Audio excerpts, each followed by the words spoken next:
Domo konnichiwa, Isa desu, yoroshiku onegaishimasu. So for today, I bring you another 3 Japanese words. First Japanese word, furusato, furusato, furusato. This could mean hometown, birthplace, bayan o kabayanan in Tagalog. Used in a sample sentence, furusato o taisatsu ni shiyo. Let's cherish our hometown. Pangalagaan natin ang ating bayang sinilangan. Second Japanese word, hikari, hikari, hikari. This could mean light, liwanag, o sinag in Tagalog.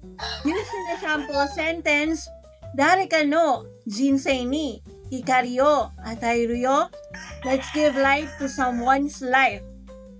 Third Japanese word, yabai, yabai, yabai. This could mean several things depending on the context.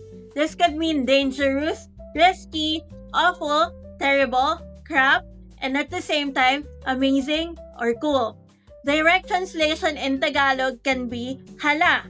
In a grammatical sense, this could mean delikado, ang galing, o kakilakilabot. Used in a sample sentence, katunwa, streaming platform de, karera no discography o, releases ta. Yabakunai, Katon released their full discography on streaming platforms. That's so crazy. Nirelease na ng Katun ang kanilang full discography sa streaming platforms. Hala, himala. So, nandiyan mata, isa deshita.